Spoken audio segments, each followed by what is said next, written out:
Marcos 14. La lectura se encuentra en Marcos 14, del 32 al 42.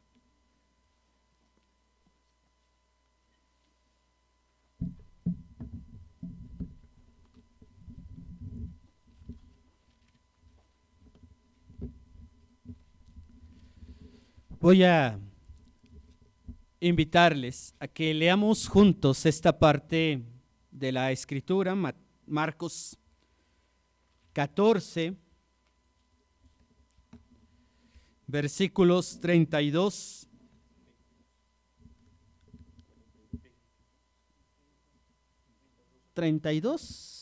al 42. Y vamos a leerla todos juntos, por favor. Dice la palabra de nuestro Dios. Vinieron pues a un lugar que se llama Getsemaní y dijo a sus discípulos: sentaos aquí, entre tanto que yo oro. Y tomó consigo a Pedro, a Jacobo y a Juan, y comenzó a entristecerse y a angustiarse, y les dijo: mi alma está muy triste hasta la muerte. Quedaos aquí y velad. Yéndose un poco adelante, se puso en tierra y oró que si fuese posible, pasase de él aquella hora. Y decía: Abba, Padre, todas las cosas son posibles para ti. Aparta de mí esta copa, mas no lo que quiero, sino lo que tú. Vino luego y los halló durmiendo, y dijo a Pedro: Simón, ¿duermes? ¿No has podido velar una hora? Velad y orad para que no entréis en tentación. El espíritu a la verdad está dispuesto, pero la carne es débil. Otra vez fue y oró, diciendo: al volver, otra vez los halló durmiendo, porque los ojos de ellos estaban cargados de sueño y no sabían qué responderle. Vino la tercera vez y les dijo: dormid ya y descansad. Basta, la hora ha venido. He aquí, el Hijo del Hombre es entregado en manos de los pecadores. Levantaos, vamos. He aquí se acerca el que me entrega. Amén. Inclinemos nuestros rostros y pidamos a nuestro Dios en oración su dirección. Bendito Padre, Señor celestial, gracias te damos por tu gran amor y tu misericordia. Gracias por la oportunidad que nos das en esta tarde de reflexionar en tu palabra, de pensar en todo lo que tú tienes para nosotros. Queremos pedirte que tú seas en nuestras vidas. Gracias, Señor, por tu gran amor y tu misericordia. Te pedimos que quites toda distracción y estorbo de nuestros corazones y entendimiento en esta hora, que estemos dispuestos solamente a escucharte hablar en nuestras vidas, y te rogamos que seas con nosotros en esta hora. Pues te lo pedimos en el nombre de tu Hijo amado, Cristo Jesús. Amén. Pueden tomar sus lugares, hermanos.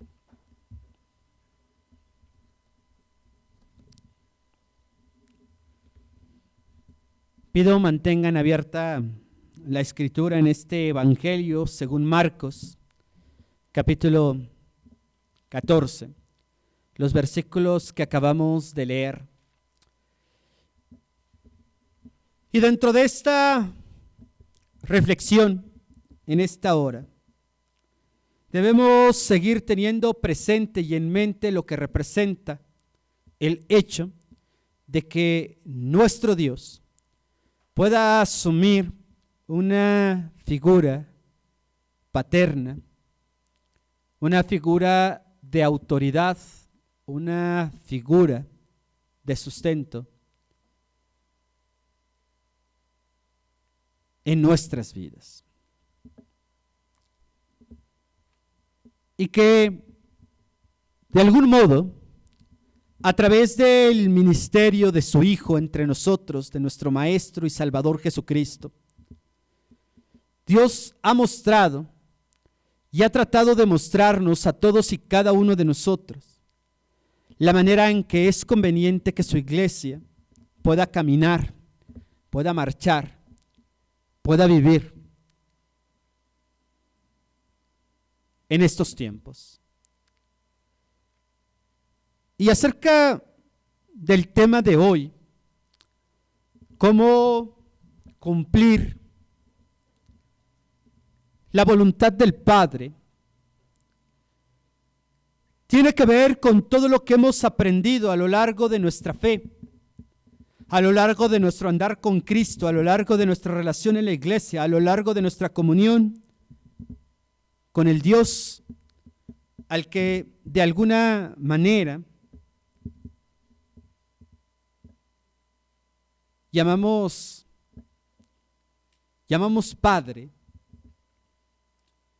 y podemos considerarlo como tal. Y en este pasaje que leímos nosotros aparece una palabra en griego que es transliterada simplemente en su pronunciación, para que nosotros podamos comprender lo que representa, poder acercarse con esa confianza a Dios y poder llamarlo Padre.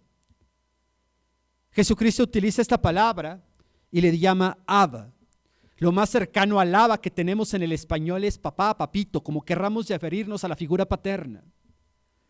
Y es curioso que Jesús no la haya utilizado en los momentos cotidianos, sino en uno de los momentos en los que la fe tenía que ser evidente. Un momento en el que Jesús pronuncia las palabras que no sé cuántos de nosotros las podamos dar por hecho y sentado, aún viniendo del Hijo de Dios, aún y sabiendo que todo forma parte del plan perfecto del Padre en nuestras vidas. Y es que esa palabra es tan amplia y tan grande, tan enorme, que muchas veces no alcanzamos a discernir o a digerir lo que implica someterse a la voluntad del Padre. Podemos resumirlo simple y sencillamente con acatar lo que Él quiere, con obedecer lo que Él desea, con cumplir con sus mandatos. Y en ese punto, para poder comprender cómo es que llega Jesús hasta este punto, hasta esta situación, repasemos lo que Él dijo. Cuando Él empezó a redefinir algunas interpretaciones como la honra a los padres, como la del adulterio, como la del matar, pudo haber generado en alguien o en algunos de ellos la vaga idea de que al Dios Todopoderoso no le importaban realmente las normas, que la época de Jesucristo era otra época y que las leyes no tenían que cumplirse, a lo que Jesús responde categóricamente: no piensen ni se imaginen ustedes que yo he venido para quebrantar la ley, para incumplirla o anular lo que les fue dicho. Jesús reiteró que una de las mayores virtudes de un hijo es la obediencia y el respeto al Padre. Y antes de que podamos pensar en todo lo que eso representa, imaginemos a ese Jesús teniendo que lidiar con conceptos de la sociedad sumamente complejos. Evidentemente todos sabemos y coincidimos: José no era el padre biológico de Jesús. Y sin embargo, en los muy pocos pasajes relativos a esa figura, Jesús se sometió.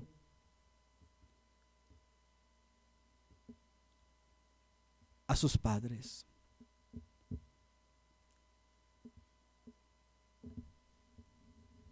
Y caminando en ese sentido,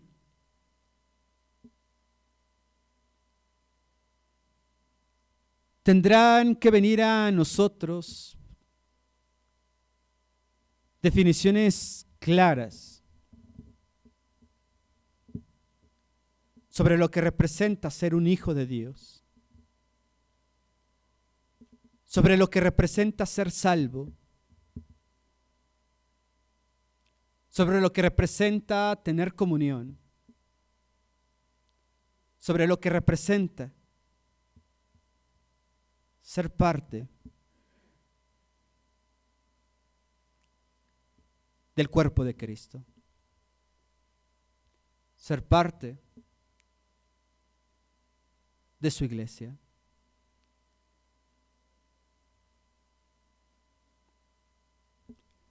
Hemos sostenido a lo largo de nuestra historia como iglesia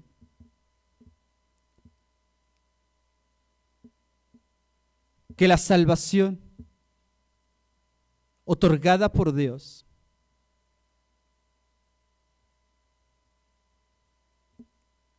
no se pierde.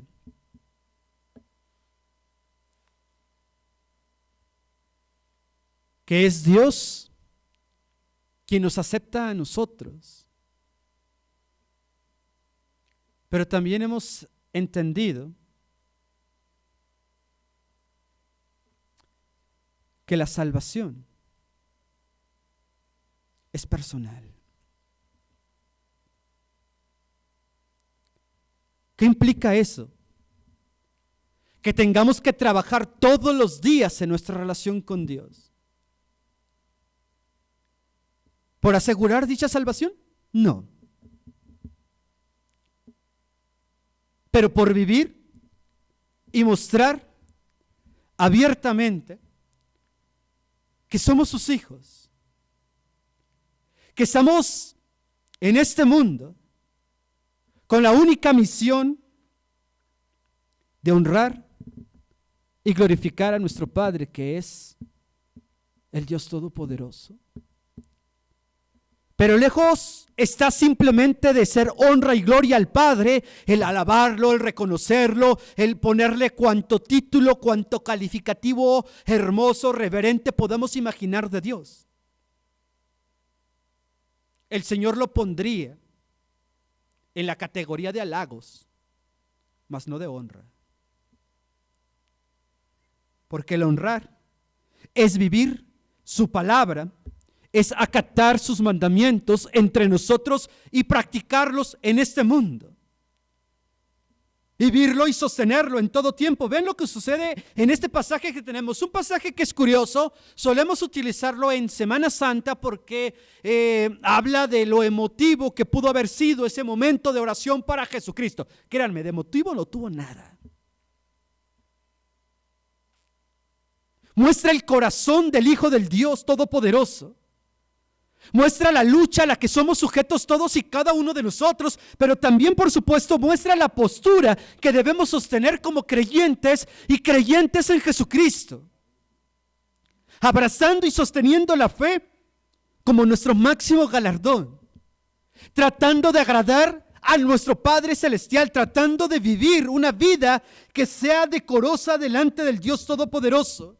Y en un pasaje que puede tomar muchos rumbos, hoy quiero que nos centremos en el punto de encontrar los elementos que te van a ayudar, que me van a ayudar, que nos van a ayudar como iglesia.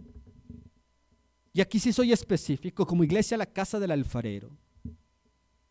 O como iglesia de donde seas tú que nos estás acompañando en la transmisión también en estos momentos.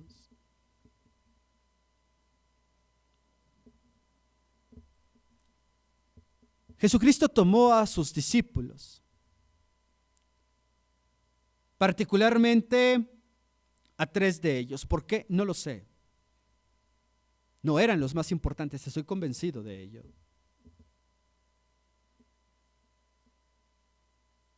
Algo tenía que trabajar Jesús con esos tres. Pedro, Juan, la Reina Valera menciona a Jacobo. La nueva versión internacional al lenguaje actual mencionan que Santiago.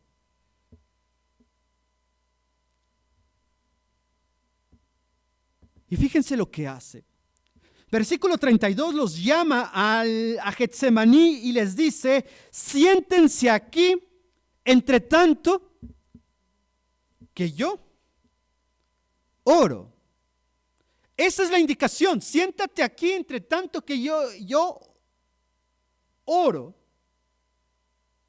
Y tomó consigo a Pedro, a Jacobo y a Juan y comenzó, ¿qué dice ahí, hermanos? A entristecerse y a qué? A angustiarse.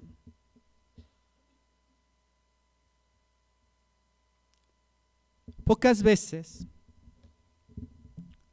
podemos ver a ese Jesús vulnerable ante los ojos de los demás. Durante los 3 años que tuvo el maestro de ministerio entre los discípulos de Galilea, se mostró siempre con autoridad, con carácter. Pero en esa ocasión, cuando llama a esos tres, dice que él comenzó a entristecerse y a angustiarse y les dice, versículo 34, la indicación ya cambia. Y les dijo: mi alma está muy triste hasta la muerte. Quédense aquí y velen. ¿Qué puede llevar a una persona a expresarse como Jesús lo hizo? 3 características que no solemos distinguir: angustia, tristeza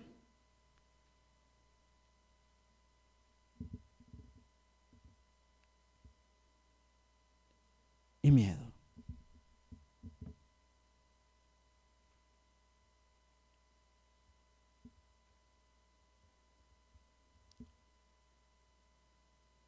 Mi alma está muy triste hasta la muerte.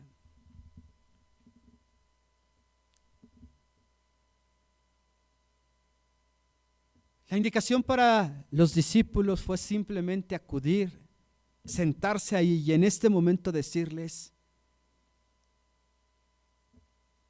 velen por mí. ¿Y saben qué es interesante? Que el compromiso, que la responsabilidad de todos nosotros como iglesia es siempre estar velando los unos por los otros.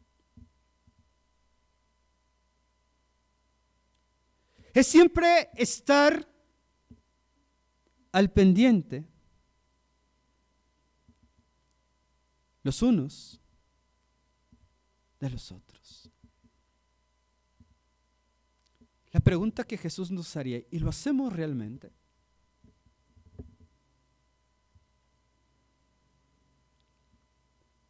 Y cuando nos referimos al velar, cuando nos referimos al estar al pendiente de los unos de los otros, no significa necesariamente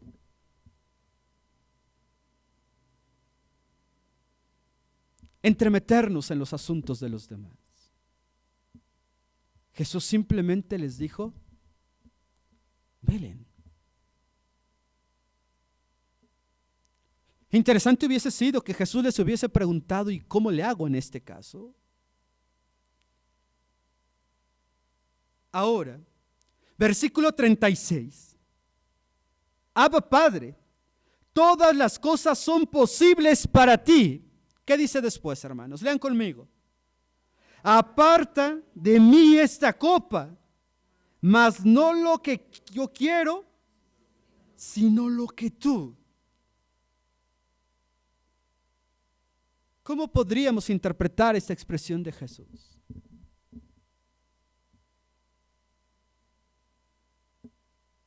Pedirle, Señor, no hay otra manera.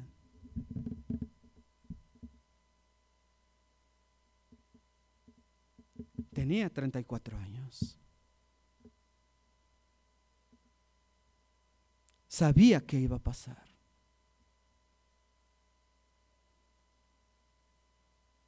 Juan describe algo maravilloso acerca de Jesús en el capítulo 1. En él estaba la vida, y la vida era la luz de los hombres. Jesús sanó. Jesús resucitó. Y en este momento su alma estaba angustiada hasta la muerte.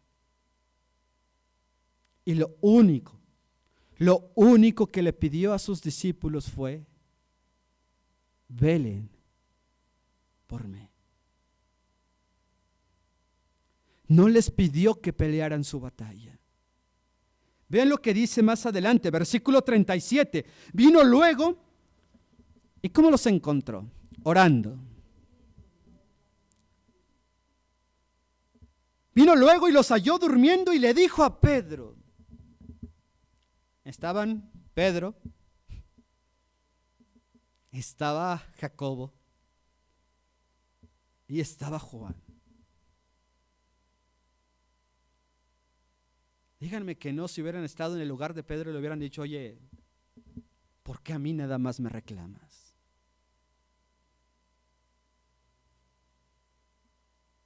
Jesús se acerca y le dice a Pedro: Simón, duermes, no has podido velar ni siquiera una hora. Mil argumentos podríamos pensar al respecto. Oye, Jesús, no inventes, son las 12 de la madrugada, es la 1 de la mañana, tenemos que estar durmiendo. Eran horarios en los que las personas se iban a dormir temprano. Un judío terminaba su jornada a las 6 de la tarde. Y a Jesús se le ocurre la brillante idea de llevárselos a los tres y pedirles que oren. No los llevó a un concilio para debatir lo que podían hacer o no hacer. Jesús los apartó con un propósito. Y la pregunta y la exigencia a Pedro es: ¿qué estás haciendo, Pedro? Él les había mostrado externamente que estaba angustiado. Era el Hijo de Dios. ¿Qué nos hace suponer hoy en día, hermanos, que quien está angustiado puede salir solo de su problema?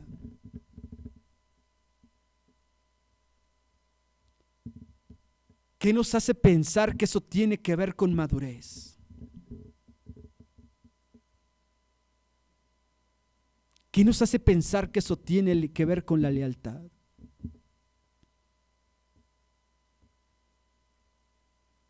Jesús estaba trabajando con ellos para enseñarles cómo poder cumplir la voluntad del Padre. Se los dijo: no quiero morir, se los dijo claramente. ¿Y por eso dejó de ser hijo de Dios? Por supuesto que no. Hubo una radical diferencia y nada tiene que ver con que haya sido el Hijo de Dios. Nos mostró con cumplir la voluntad del Padre. Él le dijo: Señor, si es posible, hazlo de otra manera. Puedes salvar al mundo de 1000 maneras. Lo hemos pensado. Basta una palabra del Señor y todo mundo es perdonado. Basta una palabra del Señor y tus problemas se arreglan. Basta una palabra del Señor y la enfermedad desaparece. Basta una palabra del Señor y los problemas se solucionan.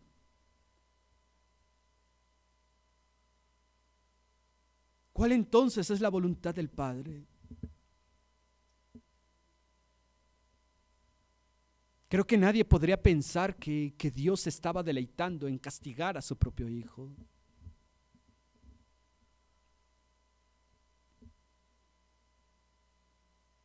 ¿Qué padre hoy en día expondría a sus propios hijos para que paguen otros? ¿Qué padre si tiene un hijo en un trabajo y le dice, van a despedir a otro y le dice al jefe de su hijo, no, despide al mío, pero a ese déjale el trabajo? ¿Qué padre le dice a su hijo si lo van a expulsar a su compañero de la escuela? No, diles que te expulsen a ti, que a tu compañero lo dejen. Cuestiones tan triviales y superficiales como esas no lo hacemos. ¿Qué nos hace pensar que es diferente en lo espiritual? ¿Cómo podemos cumplir entonces la voluntad del Padre sin comprometernos con Él y ser los primeros en servir? Ser los primeros en obedecer, ser los primeros en marcar el ejemplo, ser los primeros en marcar la línea. Ser los primeros en ser la sal y la luz de este mundo.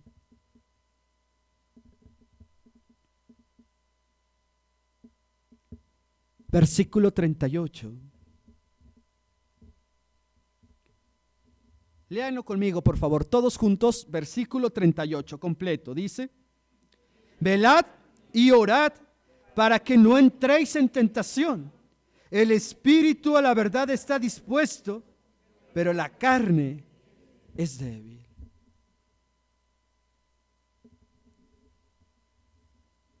La única forma de poder permanecer firmes en este mundo, en este tiempo, hermanos, es colocarte lo que Pablo llamaría y describiría en Efesios la armadura de Dios. Pero hay una sola condición para usar esa armadura. Tienes que tener comunión con Dios. Tienes que estar dispuesto a pasar y vivir lo mismo que su Hijo hizo.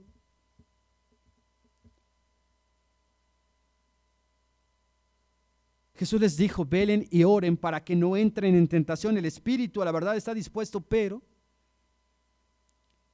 la carne es débil.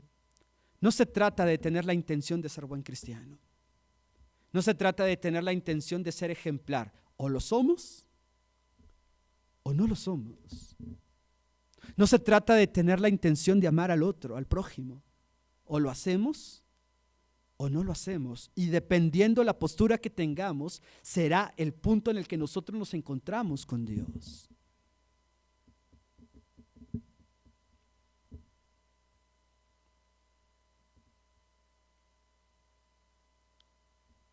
En el 39 nos dice que Jesús fue a hacer exactamente lo mismo, y en el versículo 40 menciona: al volver otra vez, los halló durmiendo porque los ojos de ellos estaban cargados de sueño. ¿Y qué dice la Escritura? Ya no sabían qué responderle. En esta ocasión ya no había absolutamente nada que hacer. Vino la tercera vez y les dice: dormid ya, descansad, basta, la hora ha venido. He aquí, el Hijo del Hombre es entregado en manos de pecadores. Versículo 42, y con esto concluyo. Levantaos, vamos, he aquí, se acerca el que me entrega. No sé cuántos podamos ver varias instrucciones diversas de Jesús en este momento. En el versículo 41 les dice: descansen. Y en el 42, ¿qué les dice? Levántense. ¿Cuántos nos quedaríamos con la gana de decirle a Jesús: oye, o nos acostamos o nos paramos? No nos puedes pedir tantas cosas. A veces actuamos así con nuestro Dios. A veces actuamos así en la vida. Por fin decídete, ¿qué dijiste? ¿Esto o lo otro? Y siempre estamos acostumbrados que todo en la vida gira en torno a un punto. Jesús los reúne, los llama, se abre de corazón con ellos, los exhorta y les dice: pónganse a orar. Los encuentra durmiendo y les dice: duérmanse, y al instante les dice: párense.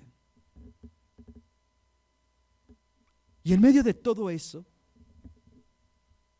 Jesús estaba lidiando con cumplir la voluntad del Padre. Una batalla en la que nos encontramos muchos de nosotros. Cumplir la voluntad del Padre no es hacer que se haga lo que yo quiero,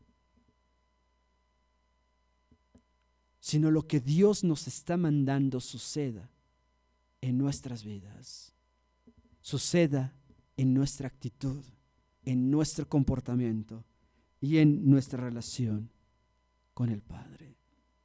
Todo lo que sucede en el inter es nuestra manera de vivir la fe acorde a la voluntad de aquel a quien tú y yo llamamos Padre.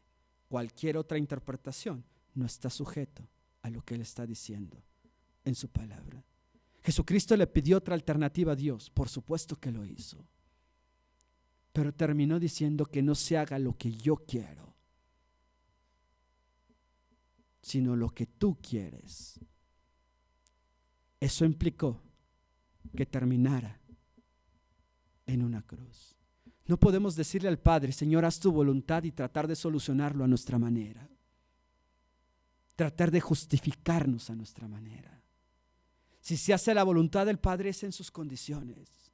Si se hace la voluntad del Padre es en su tiempo. Si se hace a la voluntad del Padre es por sus razones. A ti y a mí nos toca simplemente obedecerle. Oremos. Bendito Padre y Señor celestial, gracias te damos por la oportunidad que nos das de estar aquí en tu casa. Queremos pedirte, Señor, que nos ayudes a cumplir tu palabra, a cumplir tu voluntad de nosotros, a poder ser luz en este mundo, a tener por cierto que ser tu hijo es más que decirlo, que ser parte de tu iglesia es más que creerlo. Permite que podamos ser ejemplo para todo aquel que nos rodea. Permite que podamos permanecer velando, que podamos estar en oración constante y en ayuda continua los unos con los otros. En el nombre de tu Hijo amado Cristo Jesús. Amén. Que el Señor les bendiga, hermanos.